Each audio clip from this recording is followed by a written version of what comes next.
This week on the StressLess Camping RV podcast, we're in Quartzsite. Woohoo! Woo! And we're camping among friends who have some great stories to share about their own RV experience. That's right.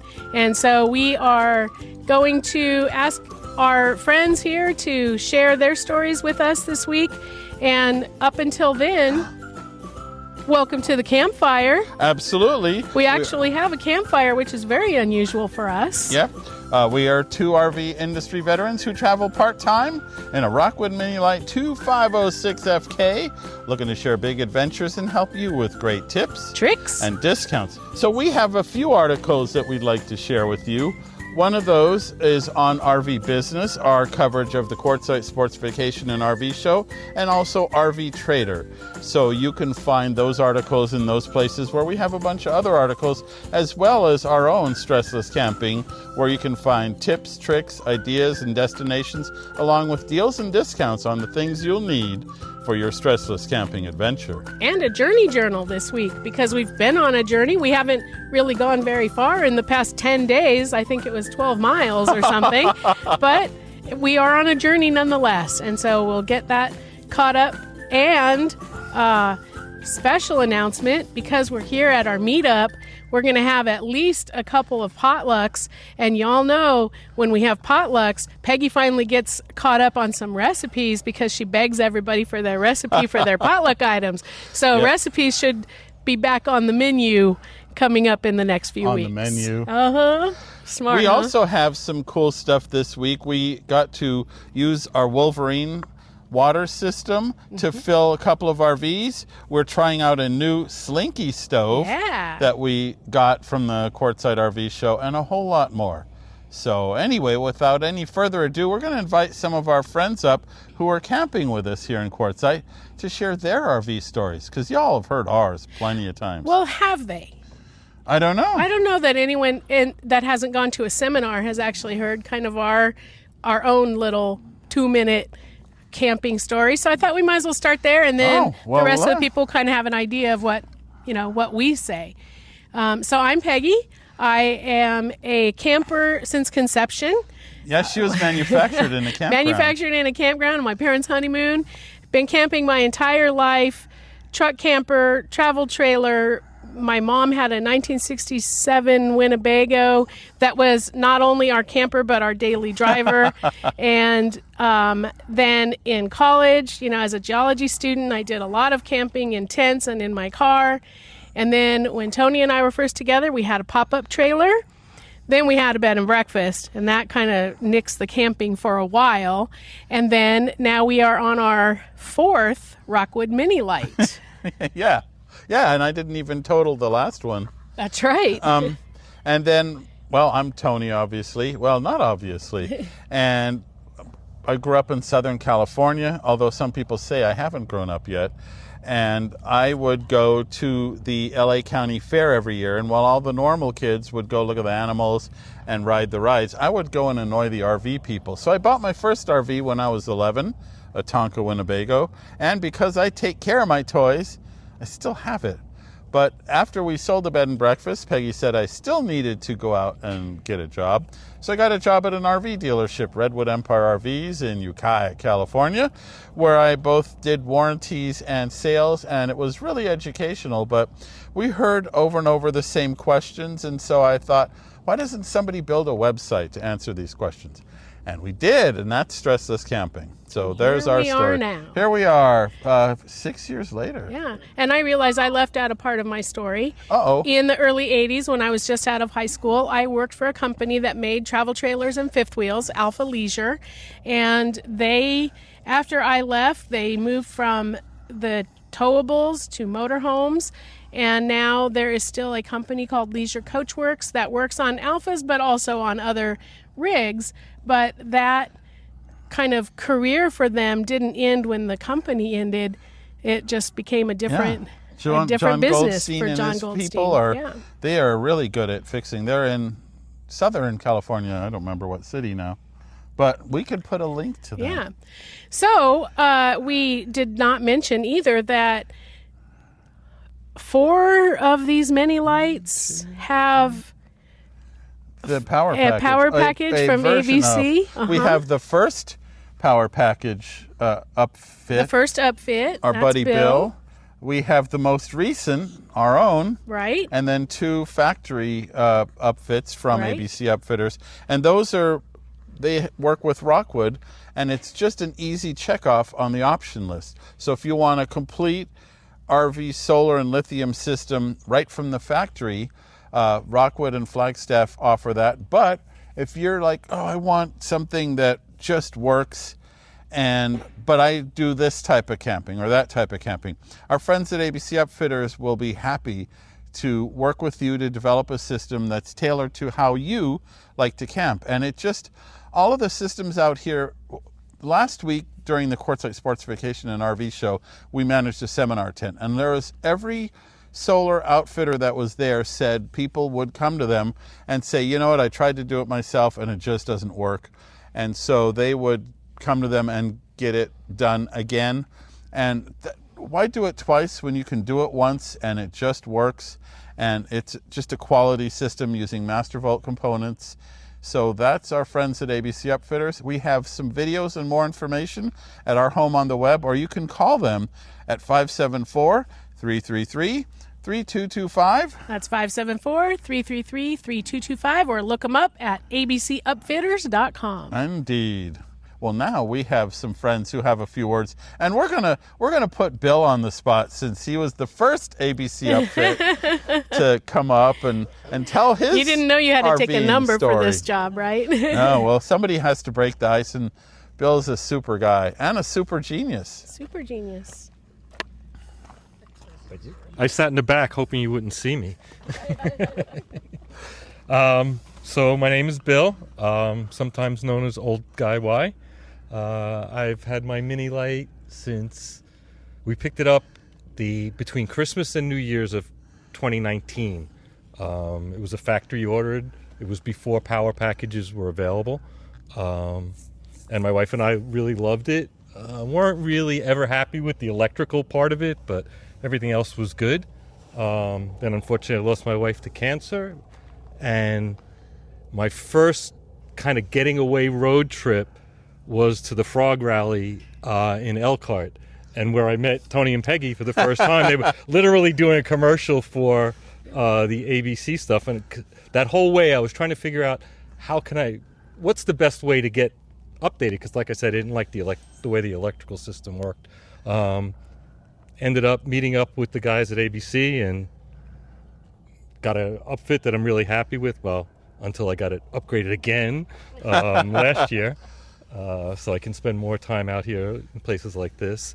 I've done since 2000. We really didn't start RVing until late in 2020 because of COVID, but since then I've done 46 of the lower 48. Probably put close to, if not more than 80,000 miles on my trailer. And love coming to gatherings like this. I've been to frog rallies and FMCA rallies, but this is my favorite one. And the cool thing is, Bill lives in New York, and yet I know Bill's going to come out and join us here in Quartzsite on the other side of the country. And we've traveled to Michigan together, and you're no stranger to putting miles on your trailer and seeing the adventures that it has, along with Zappo, who's around here somewhere. He's hiding in the shade. He's in the shade. Yeah. He's the we smart have one. a lot of dogs here, and it's kind of cool because we miss having a dog. Right. Oh, speak of the devil, there comes one now. Thank you, Bill. Thank you. Well, hello, my friend. Hello. Where did we meet? In New Mexico? We met in Albuquerque, yeah. Okay. I was visiting friends, and I had met you all online, been following you since I got my mini light in 2021, and said, want to go for a beer? And you said, yeah, let's go. Asked us twice. So yeah, my name is Kate. I'm from Maine originally. During COVID, I was already working remote, living in a small apartment in the Boston area, and was looking to buy a house. Couldn't afford one during COVID, so I decided I might as well buy a camper and a truck and a dog.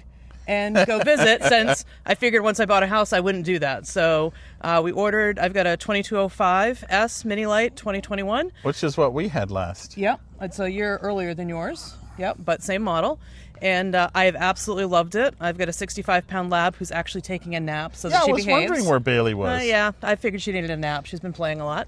And we've been on the road ever since. I still work remotely 30 hours. I don't have a power pack, but I do have solar and lithium. I do some boondocking, do a lot of state parks, county parks, and absolutely love it. I've got about 26,000 miles on my RV. Not looking to upgrade it because I really do like the layout. And just enjoying spending time with friends and family as opposed to just breezing through and exploring the beautiful country. So if you guys want to follow us, we're at Destination Not Required on Insta and Facebook, and it's mostly Bailey that you get to see. So yeah, thank you. Sounds good. Thank you. All right, Ingle, I'm going to call you up next because I don't know if the camera is capturing it, but Ingle's beautiful 1965 Airstream is directly behind us. So, and we met Ingle here 2 years ago. And you've heard him on the podcast talking about Yosemite. How did you come upon a 1965 Airstream? Oh, that's an interesting story, actually. That's what I was hoping for. So I fell in love with this model of Airstream when I was a teenager. There used to be a place in LA that serviced the movie industry with vintage RVs in Burbank. And they're now out of business. And I used to just go there and wander through the vintage RVs. Oh, man. And so I fell in love with this model. I thought, this is the perfect trailer. And about 14 years ago, I had a tent trailer before this.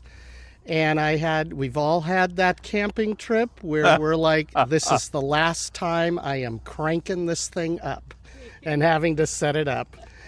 And I started actually looking at A-frame pop-ups to pull, and that were roughly about the same price as this ended up costing me. And when I came across this on Facebook or on eBay, I thought, oh, I know that trailer. And I'm like, well, that's a heck of a lot cooler than, an A-liner was. And so I dropped a bid immediately. I contacted the guy, and when I say I knew that trailer, I had actually been following his website for about 10 years, and I knew that guy. I just contacted him, and I just said, just tell me what you want. Just tell me what you want for the trailer, and it was within a couple grand of what I had dropped my bid for, and so. And he said, I really wanted to stay on shore because people from Europe and Asia were looking to buy it and cut it up into a food service trailer. Boo. And he was an airline mechanic and had meticulously restored it. So that's how I ended up with Myrtle. And I've had her 14 years now. And I am only the third owner. Wow. So, and last year we did 14,000 miles. Man, that is so cool. And the year before we did 8,000. And then most years I did about, when I was working, would do about 4,000 to 5,000 miles. And so she has gone a lot of places. That's so cool. I love vintage trailers, and I love that you use it. I use it. I am not a vintage person that keeps things so precious that I never use them. I like it because of the vibe it has, and so that's what I do. All right. Sounds good. And another, we'll put a link. Ingle was with us before and talked about his trick for getting in Yosemite every year. That's what I was going to say. All right, yeah. Or any national park. Do you want to switch quickly? My story is easy. I decided when I retired I didn't want to stay at home, but I still have my home. I wanted to see the continent. So I wanted to do 49 states, 10 provinces, and 2 territories before I turned 65. Not going to quite get there, but I will still see all 49 states and 10 provinces. The one that's off the list is Hawaii because you can't take an RV there apparently. So that's the only one I'm not going to see. Otherwise, we've been enjoying ourselves, meeting fantastic people. I got dragged here by Kate, who was on earlier. And so I've just been having a lot of fun meeting people and talking to people. And I do send out a travel journal. I guess that's what a journey journal. I like that. I like that word. To people who want me to. So Great. And I just found out about these guys from Kate this year, so this is the first time I'm meeting them. And yet you came anyway. I did. She'll know better next year. Actually, I'm trying hard not to repeat states at this point. There, well, because see? I want to get in as many as I can. There you go. Tell her Hi, that. I'm Jane. My husband Jack is camera shy, so he's over there. I have to tell you, I wasn't manufactured in a camper, but 10 weeks after my manufacturing date was complete, I went camping with my family. We were a family of 6. I was the youngest of the 4 girls, and that's the weekend that I learned how to roll and scared my mom because I rolled underneath their bed that was the table. Oh my. And she couldn't find me. And from 10 weeks on, I've been scaring my mom to death. So that's how I started camping. And countless times we went back to that same state park in West Virginia, from Ohio to West Virginia, countless times, numerous summers. And it's just in my blood. My husband also grew up camping as a child with his family. And fast forward to 2017, we bought our first Forest River camper, and then last year we were on the hunt for our second camper, and looking at the mini lights, narrowed it down to what we thought was probably going to be the 2513. And while we were doing some research on it, Jack found out about the power package. One of us jumped on YouTube, power package, and up came StressLess Camping. Then Facebook, of course, found out more information, and now we're here in Quartzsite for the first time. We picked up our camper on the 26th of April. It has somewhere around 9,000 miles on it already. Nice. And we are over 2,100 miles from home, even if we left today and drove the straight route. So probably will have anywhere between 13 and 18,000 miles when we finally decide to go back home. All right. We have been on the road since the 7th of August, and we love our power package because last night we went to bed with approximately 90% power. We had the furnace on all night. We made 2 cups of coffee each this morning with the electric coffee pot, and we ran the Instant Pot on slow cooker mode all night. Oh. Cooked 2 roast so we can eat this week. Wow. Batch cooking. And when I left the camper this morning, we had over 50% solar already back into it. So we love it because as carnivore eaters, we can cook roast in the Instant Pot overnight or during the day, and very little generator usage. A sunny day like today, probably none. Yeah. So thank you for what you do on StressLess, and thank you for introducing us to the wonderful group of Quartzsite. Well, thank you.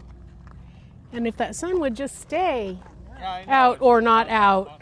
Hi, my name is Patrick, and I'm from Ville Platte, Louisiana. And in 1996, I met my husband, Brian, whom we've been RVing now since then. We're on our 7th RV, and we started out mostly at Walt Disney World in Florida. We would go as much as 3 to 4 times. Get back in the camera. Yeah. 3 to 4 times a year. And then we moved to Albuquerque in 2019 and started exploring the West. We travel about half of the year. Every other month we're traveling, and 1 month of the year we stay at home. So Brian works in a dialysis clinic. We're both nurses. I'm retired. I teach with 3 different universities now. And so we are looking forward to seeing the rest of the West. Every other month we head out again. We met Peggy and Tony at Coronado State Park in Albuquerque, actually Bernalillo. Brian was our first stalker. brand new. Brian had heard of them, and he heard that they were going to be at Coronado. So we went walking around the park and said, I think that's their mini light. And went walking around the park and around the park. And maybe you've seen the video where they're inside the trailer recording, and out the window you see these two guys walking by. That's us. Well, we knew they liked beer, so Brian got a 6-pack of beer, and we knocked on the door and said, we got beer, and that was it. And that was the end of our recording day. That was it. At the end of the day, we got together and had dinner and met some other friends. And so this is our 3rd year in Quartzsite, and we thoroughly enjoy coming out here with StressLess Camping and meeting all these guys. There's great people here that we have a lot of fun with. So thank you. Thank you. Uh-oh. Uh-oh. What's the name of that Cajun sausage? Oh yeah, we went to Eunice, Louisiana for one day with the StressLess Camping, and we were out there looking for boudin. Boudin. And Tony and Ben kept saying boudin, boudin, and I said non, c'est boudin, c'est pas boudin. And you probably have seen that on one of the podcasts as well. The boudin trip. That was great because we went to all the little spots where we could think of to find boudin, so that we could try them all differently, and it was really nice. It was a day of eating. Tales on you. So Are you in the camera? Come here. Let's see. All right, I'll come over here. So every stop, there's not only, you can buy the boudin, but right For testing later. For us to test later, but there's Patrick buying snacks and boudin for now. Every single stop, Patrick's like, "Oh, look what I got," and we're like, "Where do you put it?" It was so awesome. So, but that was fun. Yeah. Well, it's a lot of fun doing that kind of thing because being from Louisiana, we're all about food and seafood. So the last time I went, I bought 40 pounds of fresh shrimp, froze them, put them in the chest, and brought them back. I also have brought back boudin. I bring back like 5-pound boxes. Yeah. So for them, and of course they can't finish eating it all, so we try to share it. Yeah. But it's a lot of fun. We never go it's great. hungry around these guys. We're very happy that we met Tony and Peggy, and the StressLess Camping group is great. We love traveling in the RV. Oh, and we travel with our children, 2 cats and 3 dogs. So in a 30-foot RV, ours is the Grand Design 5th wheel reflection. So, but we have a lot of fun doing it. So I'm Tom, and I travel with my wife Marilyn. And I started out camping when I was pretty well conceived too.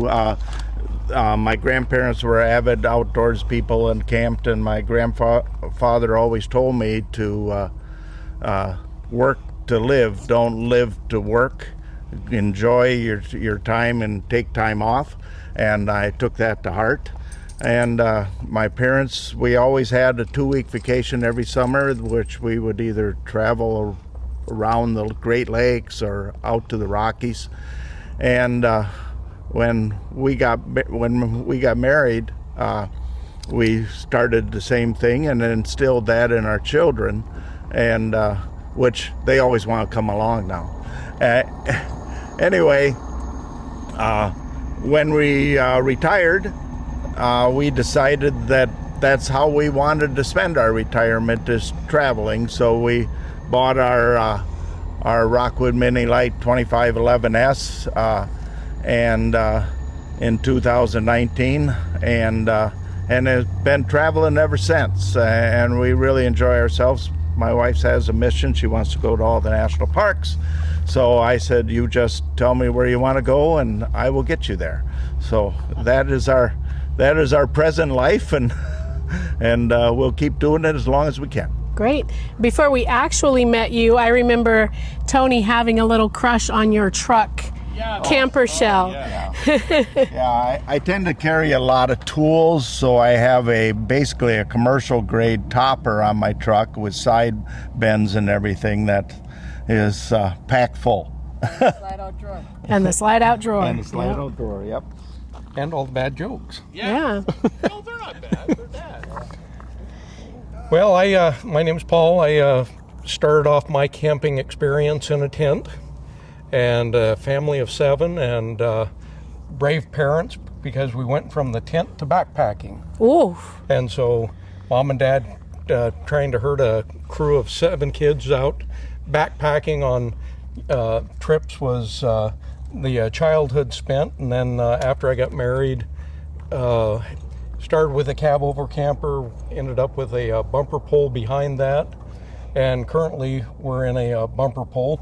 We got to meet Tony and Peggy at an FMCA event up in Gillette, and I was looking for a place to sit, and I see this guy typing on a computer, and sat down, and I'd been listening to their podcasts, and lo and behold, it was Tony. And we've had some good adventures with him, and in the last year we did the Albuquerque Balloon Fest as a group, and somehow or another they got adopted into the family. So I am now one of Cindy's sisters. Cindy is taking care of the new grandbaby, right? So she's not here in Quartzsite right now. She's not available to be the one up here talking.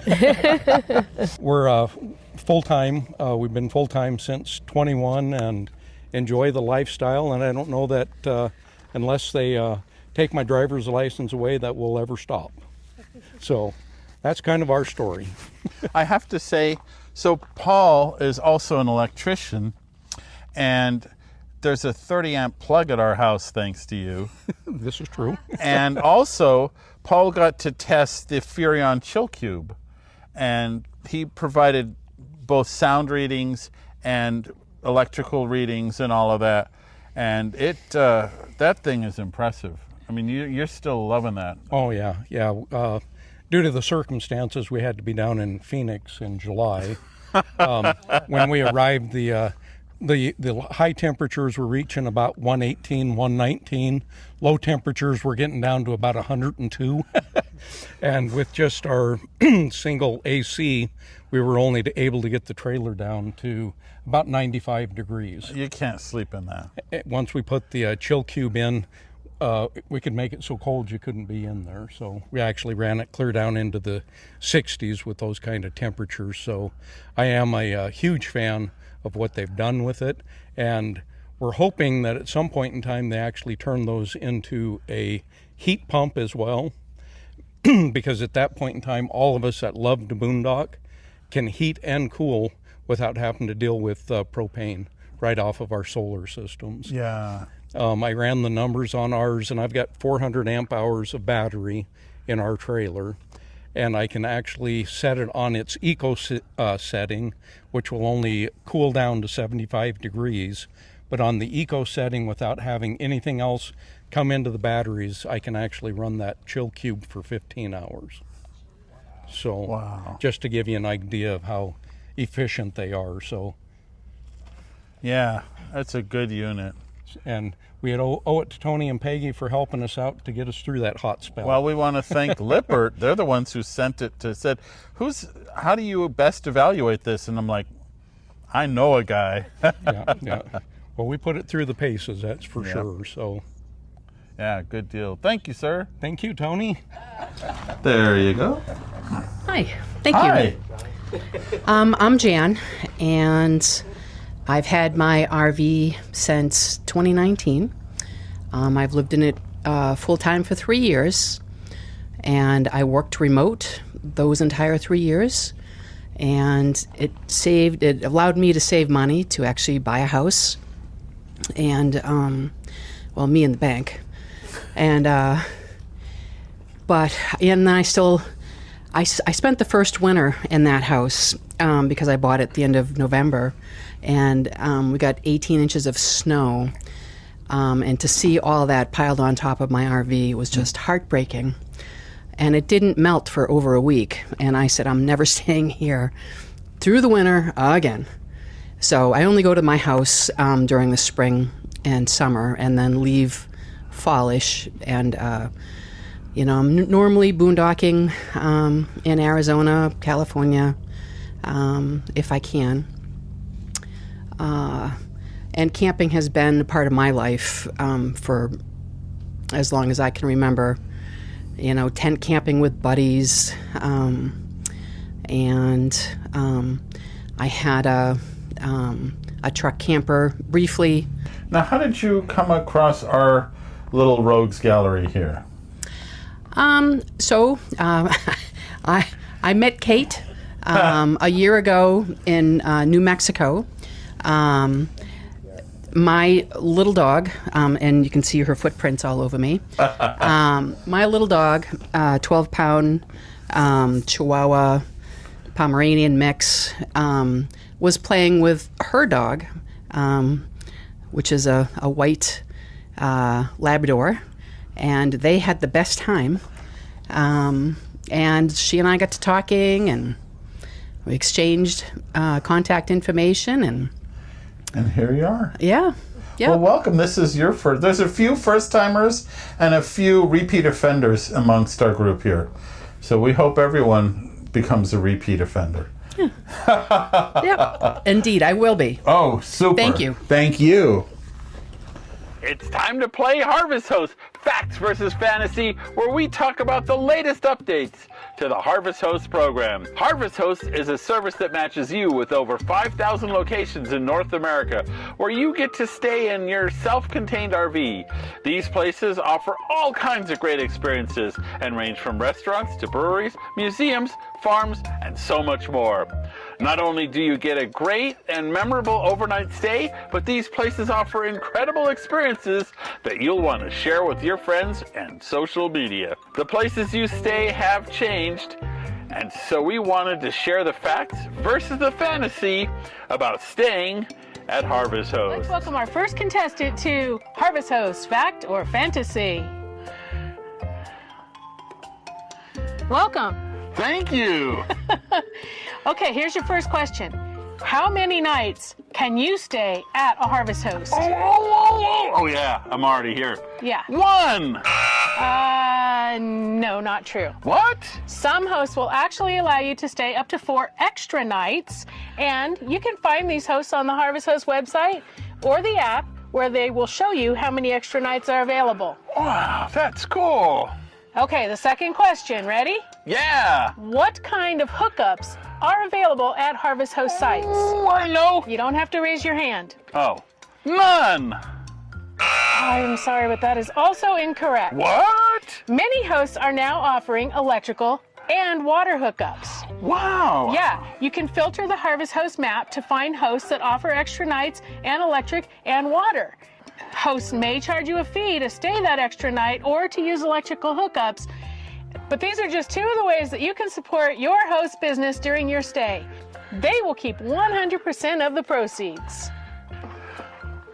Well, it sounds like I'm a Harvest Host dunce, but now I know more. All right, that was a lot of fun, but actually we are big fans of Harvest Host, and Tony does know the answers to those questions. I actually do. We've had all kinds of great experiences at Harvest Host, including farms where we got to meet alpacas and pigs and cows. And horses and the fluffiest bunnies you'll ever see. And fainting goats. Yeah, we met those too. Well, I really like that a lot of the Harvest Host locations are breweries, which means great beer, great food, great atmosphere, and, well, you're at a brewery. In fact, we've camped with friends at several of these breweries. Indeed. So that's another fun aspect of Harvest Host. Yeah, there's also wineries, golf courses, museums, incredible historic places. We have got to eat apple cider donuts, and we even got to sleep one time on an airport runway. Yeah, so there's so many great experiences. There are over 5,000 locations in North America already, and they're always adding more. That way, it's a great alternative to expensive campgrounds, crowded campgrounds, or, noisy, sketchy parking lots. Yeah, there's not going to be that midnight knock at the door telling you to get out. It's a secure reservation made through the Harvest Host app or website, and you can rest assured that you got a great place to stay. You can find a discount to Harvest Host at our home on the web, along with an interview with Joel Holland from Harvest Host. With more hosts offering more features and our discount, this is the perfect time to join Harvest Hosts. See you there.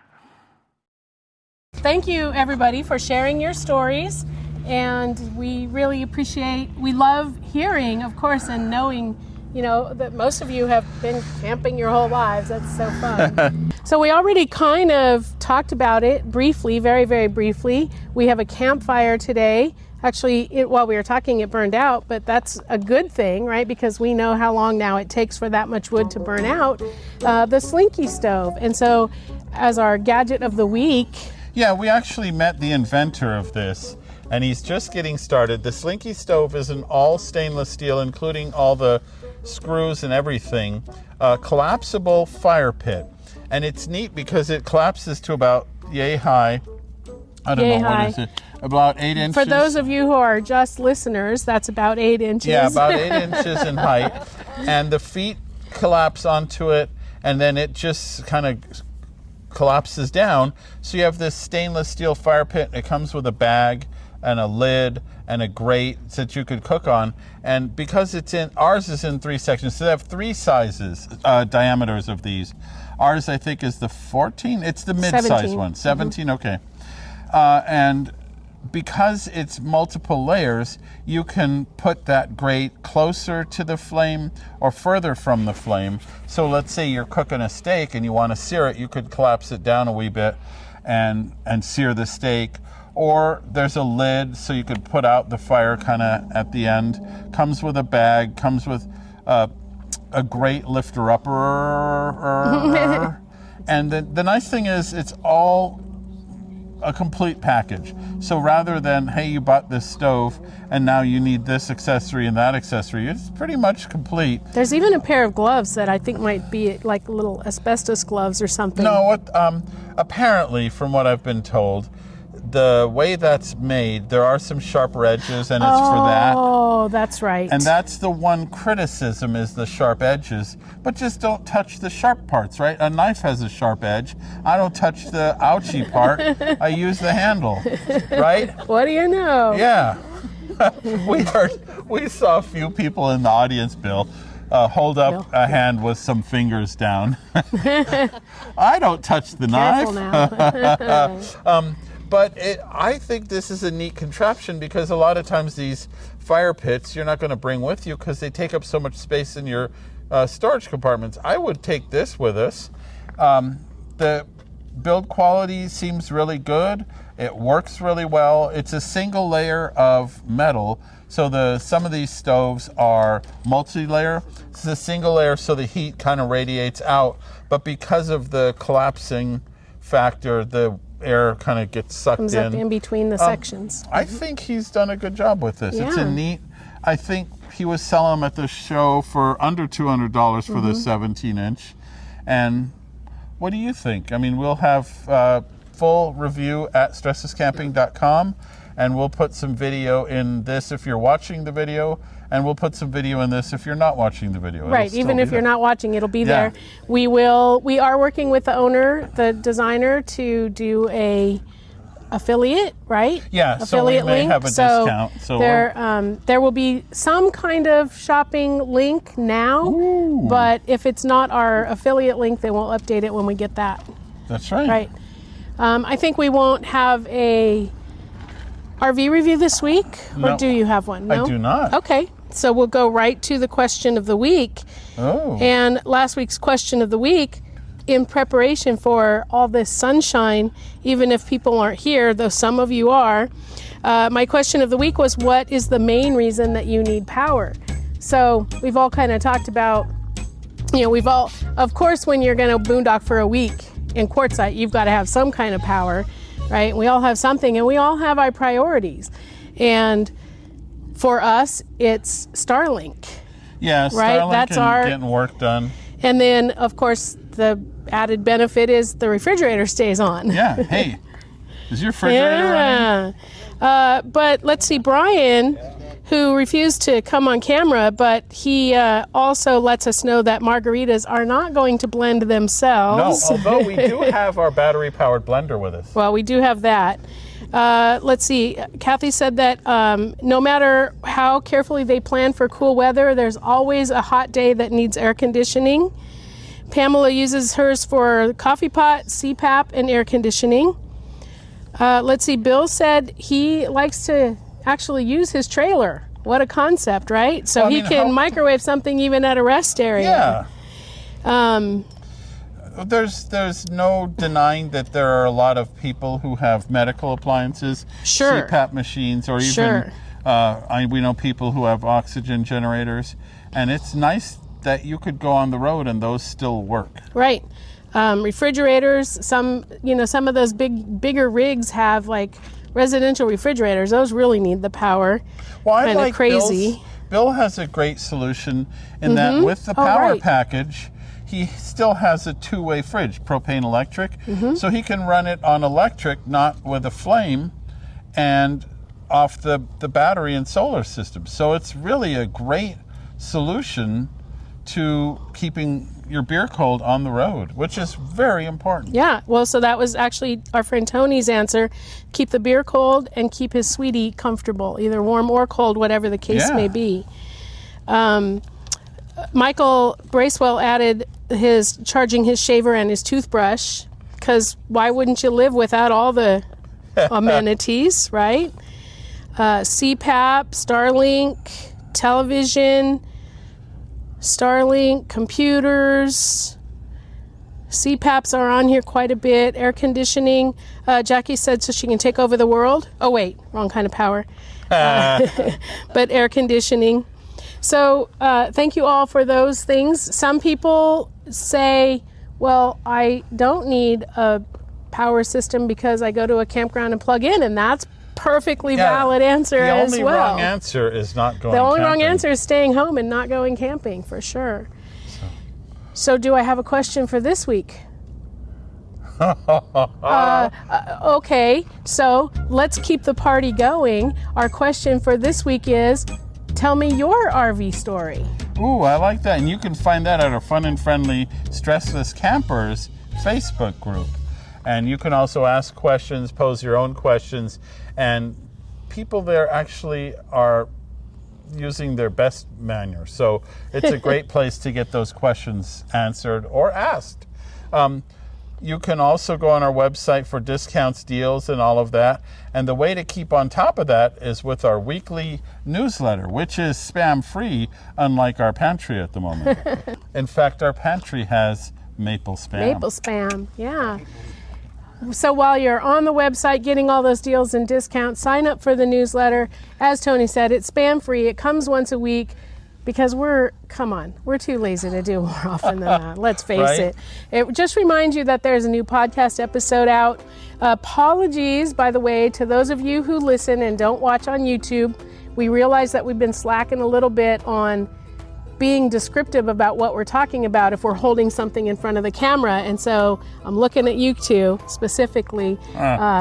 We are going to, when we use notes again, which we're not doing today, you might have noticed, going to sprinkle that little reminder into our notes so that we are better about that. Well, I mean, we have for 6 years been doing this podcast, and the number of people who download on audio is just night and day more than YouTube watchers. YouTube is just a teeny tiny piece of the puzzle. So, well, that I think is what we have for you this week. I think that's what we have for you this week. We appreciate your being with us once again. Don't forget to share, like, and subscribe. Tell your friends, or just tell people you meet casually on the street, because that's what they want to know. Because they'll show up at our next meetup. Yeah, you never know. And with that, thank you. Thank you to all the people who have joined us here in the desert. And most of all, StressLess Camping.